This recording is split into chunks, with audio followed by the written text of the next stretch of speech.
The following presentation covers the fourth conflict of interest allegation associated with aquaculture expansion in Argyll, Nova Scotia. Emails show the municipality only tested the water after Deon's Oyster Company identified their desired locations for aquaculture expansion.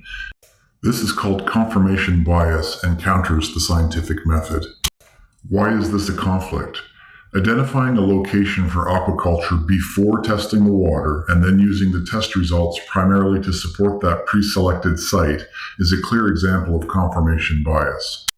Confirmation bias occurs when individuals form a conclusion first and then selectively seek or interpret evidence in a way that confirms that conclusion, rather than objectively evaluating all available information.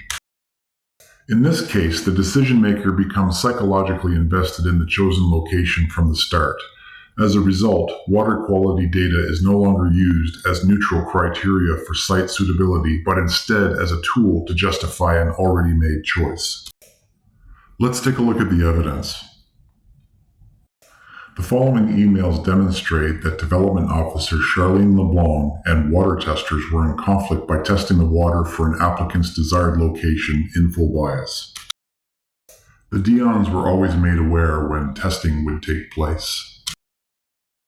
It further shows their direction, guidance, and approval was being sought from Colton Deon, an applicant in the process, and further shows the Deons were always influencing desired outcomes behind the scenes.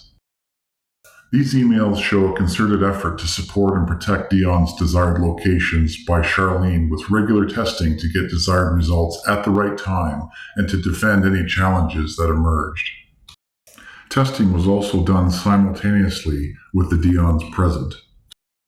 These emails show the goal was to confirm the original site choice with only certain parameters emphasized. Unfavorable indicators were clearly downplayed or rationalized. After Deon's picked their sites, Charlene Leblanc made sure she included the site as a candidate location for the province.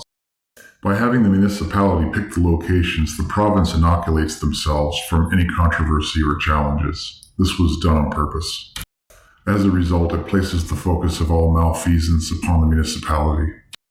This walks the focus back from the province, through to council, to the CAO, ultimately through to staff, Development Officer Charlene Leblanc, and then finally back to Colton and Nolan Deon. These are ultimately the people responsible for cheating in this process and would receive the benefits of the outcome. Email evidence also shows that undesirable data and other results were corrected with data bias or ignored. It's another example showing when unfavorable indicators emerge in the data, they are downplayed or rationalized. Ultimately, this is because it didn't serve the outcome desired by the Deons. In another glaring example of data bias, homes were removed as a site factor when it became inconvenient for Deons who wanted expansion in Eelbrook, where many homes and residents would be affected. Councillors were never shown any of these maps prior to the April 2024 announcement. Councillors asked Alain Muse, Nicole Albright, and Danny Muse after that announcement if they had seen any maps, and they all said no. Yet it was clear Charlene Leblanc was working closely with the Deons behind the scenes. And emails show CAO Alain Muse was part of the decision-making process, providing oversight, direction, and approval. Ironically, project information describes process and principles that clearly did not take place.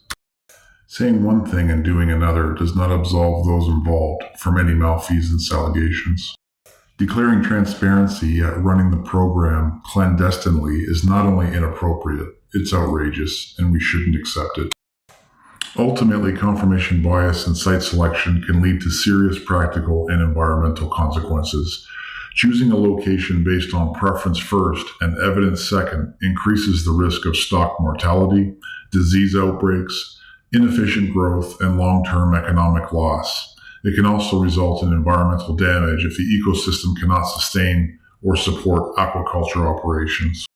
A truly objective approach would reverse the process. First, establish clear data-driven water quality criteria, test multiple potential sites, and only then select the location that best meets those standards. This was not done due to the influence Deons had with the municipality, as they simply desired expansion close to their homestead and current operation.